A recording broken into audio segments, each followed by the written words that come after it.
50% मातृशक्ती यांना मतदानाचा अधिकार मिळाला पाहिजे। आणि मग आपण सगळ्याजणी प्रवाहामध्ये आलो, मग आले महिला मोर्चे, मग आल्या महिला, आणि मग ते आता कुठे महिला राज आहे। धुळ्याची जिल्हा परिषदेची अध्यक्ष आमची धरती आहे, आमची महिला बाल कल्याण सभापती आमची संजीवनी आहे, पुढे याच्या धुळ्याची महापौर म्हणून जयश्री राहून गेली आहे, आताच आमच्या प्रतिभाताई राहून गेल्या आहेत। त्याच्यामुळे सगळ्या ठिकाणी महिलांना संधी देण्याचं काम हे पक्षाकडनं आलं, पण त्याच्यासाठी नीव याची ठेवली गेली 1960 साली। आणि त्याच्यानंतर 2014 मध्ये मोदीजी पंतप्रधान झाले आणि त्यांनी विचार केला की या देशातल्या मातृशक्तीसाठी मी काय करू शकतो। सुरुवात कुठून केली बघा, आपण तुम्ही आम्ही आपल्या आई आपल्या आजी आपण लहानपणी टॉयलेटला कुठे जायचो,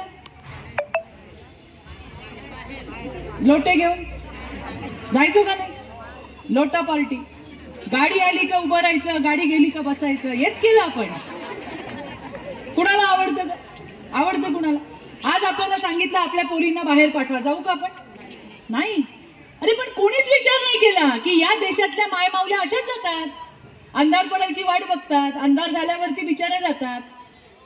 हा विचार कोणी केला नाही, विचार कोणी केला बोलाल का? कोणी केला? मोदींनी केला। आणि आज या देशामध्ये असं एकही गाव नाही, असं एकही खेडं नाही ज्या ठिकाणी इज्जत घर म्हणून नाव दिलं, घराघरामध्ये टॉयलेट दिले की माझी आई माझी बहीण या देशाची इज्जत ही रस्त्यावर जाणार नाही तर ती टॉयलेटमध्ये जाईल।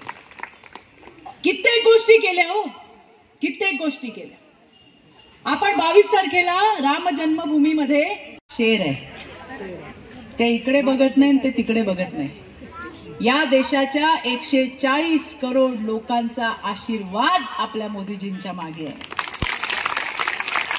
मला तर आश्चर्य वाटतं, म्हणजे एका याच्यात देवेंद्रजी बोलले होते की आपल्याकडे जे विरोधक आहेत हे आपलं काम हलकं करतायत मोदीजींच्या विरोधात बोलून, नाही का? मी तर म्हणेन त्यांनी सुद्धा बाबा मोदीजींचे आभार मानायला पाहिजे की मोदींचे वॅक्सिन घेतले नसते तर बोलले कसे असते। आणि त्याच्यामुळेच आज ते म्हणतात जब आप सुबह उठते हो और चूल्हा जलाते हो, गैस चलाते हो तो उसमें कोयला डालते हो। कळते का तुम्हाला? कोण म्हणलं असं?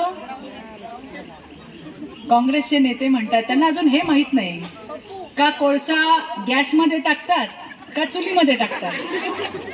आणि ते म्हणतात कि सकाळी तुम्ही उठता त्यावेळेला जब आप गैस जलाते हो तो गैस में, आता काय म्हणावं याला,